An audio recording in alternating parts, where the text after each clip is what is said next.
Hello guys, तो आज हम ली शेटलर प्रिंसिपल के बारे में पढ़ने वाले हैं। So let's get started. देखिए, ली शेटलर प्रिंसिपल क्या होता है, ठीक है। तो ली शेटलर प्रिंसिपल एक तरीके का लॉ बोल सकते हैं, ठीक है। अब हम इसको डेफिनेशन के थ्रू समझते हैं, ओके। तो इफ़ एन इक्विलिब्रियम, यानी कि किसी भी इक्विलिब्रियम की रिएक्शन में, फॉर एग्जांपल ये वाली रिएक्शन हम ले लेते हैं, राइट। इक्विलिब्रियम की रिएक्शन यानी कि जिनमें ये इक्विलिब्रियम का हमको साइन दिखता है, ठीक है।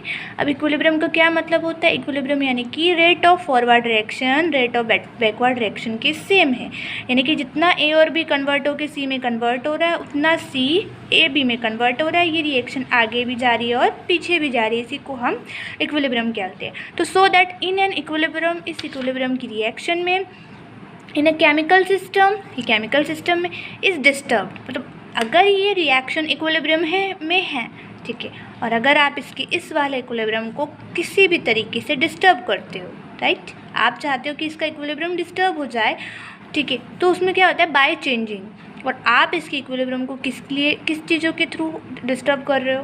टेम्परेचर। आप इक्विलिब्रियम को डिस्टर्ब कर रहे हो टेम्परेचर चेंज करके, प्रेशर चेंज करके, या कंसंट्रेशन चेंज करके, ठीक है। क्योंकि ये जो रिएक्शन है ये किसी पर्टिकुलर टेम्परेचर पे ही होगी। अगर आप टेम्परेचर चेंज कर दोगे तो ये रिएक्शन में बहुत सारे चेंज आ जाएंगे, और ये रिएक्शन एक पर्टिकुलर प्रेशर पे ही हो रही है। अब वैसे ही प्रेशर को चेंज करोगे तो बहुत सारे चेंज आएंगे, और ये रिएक्शन एक पर्टिकुलर कंसंट्रेशन पर हो रही है। फॉर एग्जाम्पल यहाँ पे ए का कंसंट्रेशन 1 है, बी का कंसंट्रेशन भी 1 है, और सी का कंसंट्रेशन भी 1 है। तो अगर आप यहाँ पे कंसंट्रेशन चेंज करोगे तो इस रिएक्शन में बहुत सारे चेंज आ जाएंगे, ठीक है। तो अगर आप इस इक्विलिब्रियम की रिएक्शन में टेम्परेचर, प्रेशर या कंसंट्रेशन को चेंज करके इसके इक्विलिब्रियम को डिस्टर्ब करने की कोशिश करते हो तो क्या होता है? तो then the equilibrium shifts in such a way, तब इक्विलिब्रियम क्या होता है? शिफ्ट होने लग जाता है।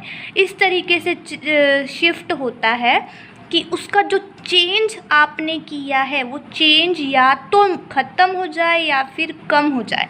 अच्छा, अब ये शिफ्ट कैसे होगा? ये शिफ्ट ऐसे होगा, या तो वो इक्विलिब्रियम फॉरवर्ड डायरेक्शन में चले जाए या तो वो इक्विलिब्रियम बैकवर्ड डायरेक्शन में चले जाए, ठीक है। तो या तो ये रिएक्शन उस चेंज को कम करने के लिए या ख़त्म करने के लिए खुद को या तो फॉरवर्ड डायरेक्शन में प्रोसीड करेगी या फिर बैकवर्ड डायरेक्शन में प्रोसीड करेगी, ताकि वो रिएक्शन फिर से दोबारा इस इक्विलिब्रियम को एस्टैब्लिश कर सके। तो इसी को ही ली शेटलर प्रिंसिपल कहते हैं। तो अगर मैं शॉर्ट में बोलूँ कि ली शेटलर प्रिंसिपल एक ऐसा प्रिंसिपल है जिसमें एक इक्विलिब्रियम की रिएक्शन में अगर आप टेम्परेचर, प्रेशर, कंसंट्रेशन को चेंज करके इसके इस इक्विलिब्रियम को डिस्टर्ब करने की कोशिश करते हो तो ये रिएक्शन खुद से उस इक्विलिब्रियम को वापस से लाने की कोशिश करती है, और जिसके लिए वो खुद को या तो फॉरवर्ड डायरेक्शन में ले जाती है या फिर बैकवर्ड डायरेक्शन में ले जाती है ना। मतलब आप इसको कितना भी डिस्टर्ब करने की कोशिश कर लो, ये फिर से इक्विलिब्रियम में खुद को ले आएगी। इसी को हम ली शेटलर का प्रिंसिपल कहते हैं। आई होप आपको समझ में आ गया होगा। Thank you so much for watching my video.